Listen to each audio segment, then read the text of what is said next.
Hi everyone, welcome to the Belgian coast. We're in the dunes just south of the city of Ostend and we're walking through the Raversyde Atlantikwall site. The Atlantic Wall is a massive line of coastal defenses stretching all the way from Norway in the north, down past Denmark, the Netherlands, Belgium, France, and all the way to the Spanish border, built by Nazi Germany. We're talking approximately 5,000 kilometers of bunkers, anti-tank, anti-aircraft, and anti-naval gun emplacements, obstacles, and all sorts of military gadgets. The idea was to create a fortress-like barrier along the coast, making it as hard as possible for ships and troops to land safely. The work on the wall started in 1942, and by D-Day in 1944, more than 10,000 bunkers and obstacles had popped up across Western Europe.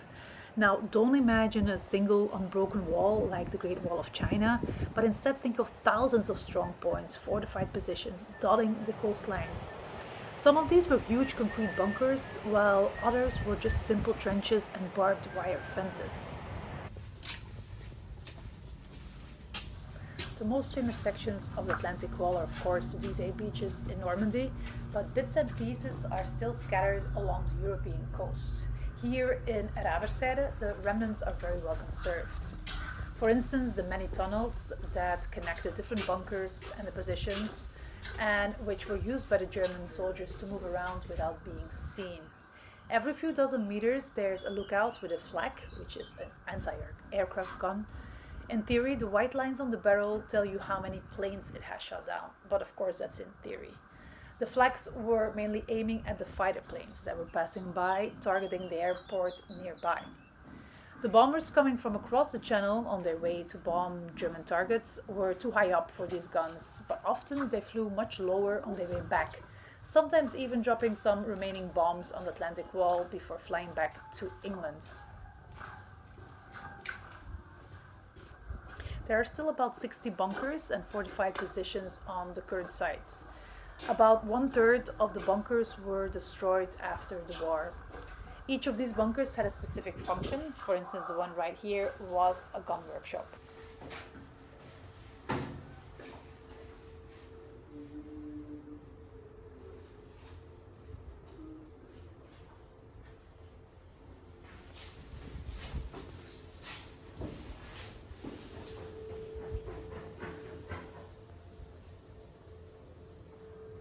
Originally, they were planning to build 15,000 bunkers in the shortest possible time, so they had to work very systematically. Almost every bunker that was built there was of a certain type, of which there was a standard construction plan, a so-called regelbouw, or standardized model with a drawing and a specification of the necessary materials and man-hours per construction.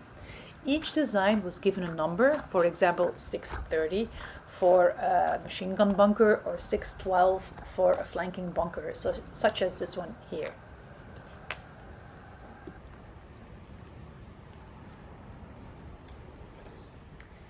This one right here is oriented towards the entrance of the port of Ostend in case it needed to be defended against a landing there. It has a PAC 40, a 75mm anti-tank gun, which could also be used in case the landing had already happened against tanks and enemies that were already on the beach. Notice the serrated ceiling to absorb the shocks and the sticks there for loading ammunition, cleaning the barrel, pipes there to vent the fumes, and here on this side the charge, with also a warning to please not smoke there.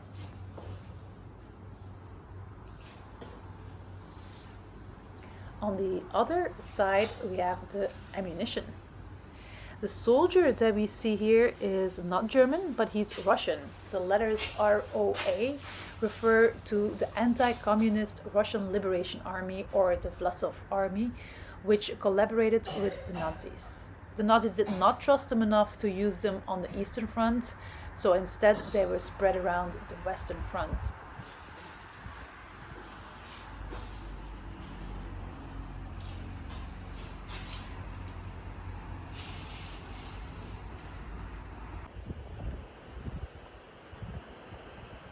These guns were first outside, so they could turn 360 degrees, but when bombings became more common, all guns were moved inside, and we'll see one of those bunkers later.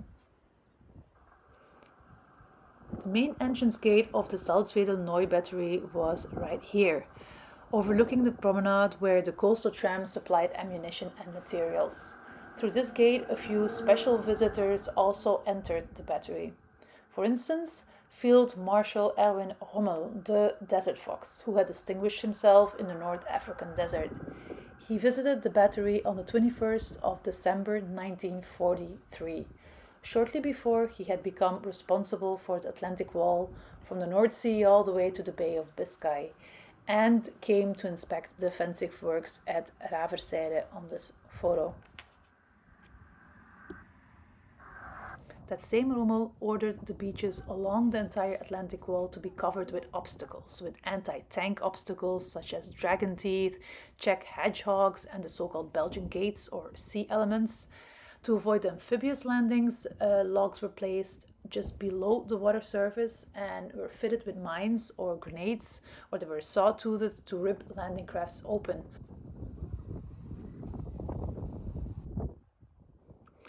And then these nutcracker mines, they consisted of a stake in concrete containing an explosive that was detonated when the stake was struck.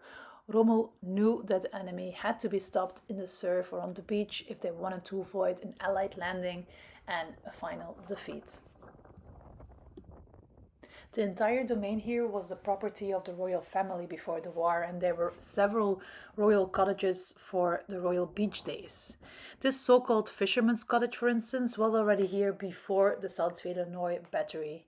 The battery's longest-serving commander, Robert Koppe, lived here with his 2 dogs. He commanded the battery's garrison, some 20 NCOs and around 100 soldiers. As mentioned before, in 1943, the fear of Allied bombings increased and these open gun emplacements disappeared. Guns moved inside bunkers and could now only fire in the direction of the sea. This move was called the so-called Schartenbau program. At Raversyde, 4 submarine guns with a caliber of 10.5 centimeters were placed in new artillery bunkers of the type 671, a type that is very well represented along the Atlantic Wall. Usually around 7 men were here to operate the artillery piece. This naval gun could shoot a distance of about 14 kilometers.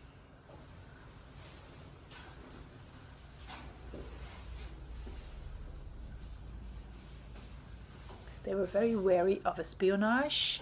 The phone here says in German to watch out, the enemy is always listening, and then to hang up 3 times. This guy here is communicating with the communication bunker, which we will see later.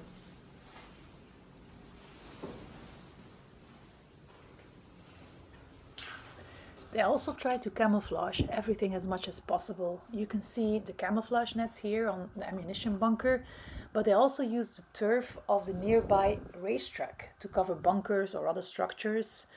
Other bunkers were painted with a camouflage pattern, or even some with windows and doors and a false roof.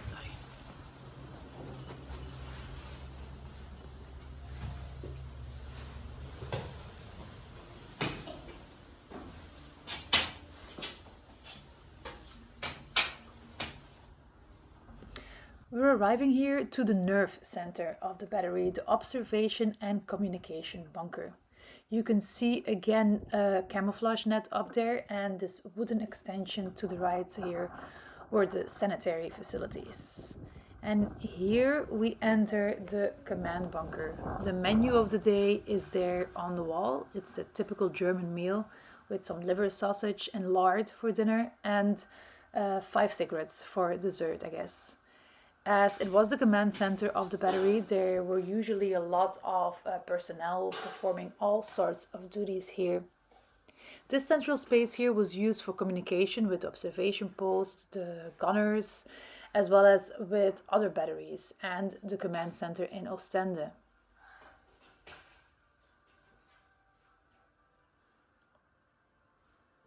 Now, Only a select few were allowed access in this separate office, as it had the Enigma machine used for enciphering and deciphering top secret messages.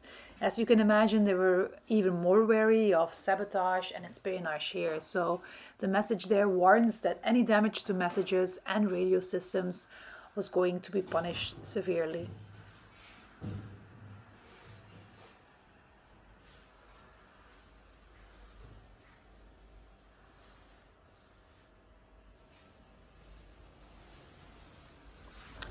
And here we have the observation post. Thanks to a wide slit, 180 degrees, the observation post offered a view from the entrance of the Ostend port all the way there. If the grass would not be that long, you could actually see it.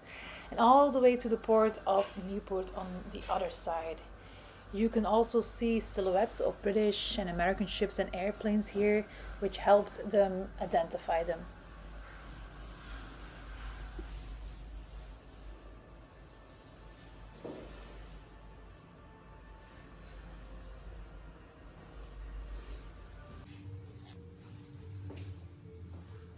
This next bunker here is one of the personnel bunkers.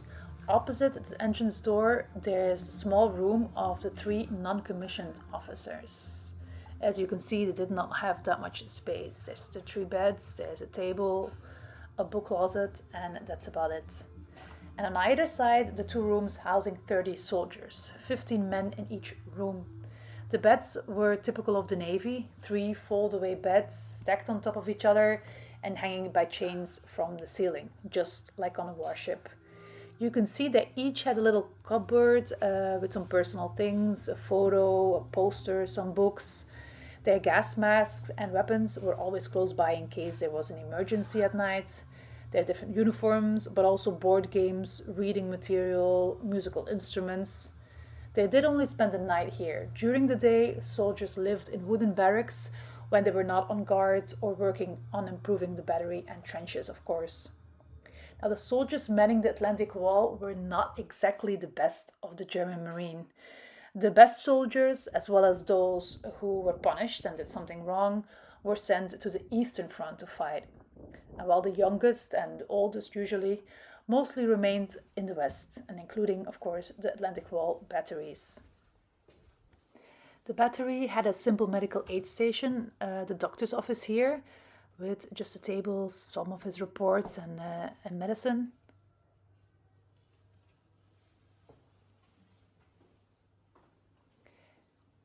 And then 2 rooms for the patients. And as you can see, not too many beds in here, not that much space. So soldiers that fell ill with a virus, flu, they usually just stayed in their own beds in the personnel bunkers. Now, on the 6th of September 1944, the Germans abandoned the Salzwedel-Noy battery without any resistance. They were supposed to blow up the bunkers before leaving, but in reality, they only put the guns out of action. The 2nd Canadian Infantry Division liberated the Belgian coast. At that time, a great deal of ammunition was spread over the batteries, and the Germans had set booby traps in some of the bunkers. Clearing the beaches and the coastal waters of Maine took a lot of time and fatalities, both among the Belgians and the German prisoners of war. The beach was safe again by the summer of 1946. Thank you so much for watching this video. If you would like to be notified when new videos on World War I or World War II in Belgium are online, you can subscribe to the channel.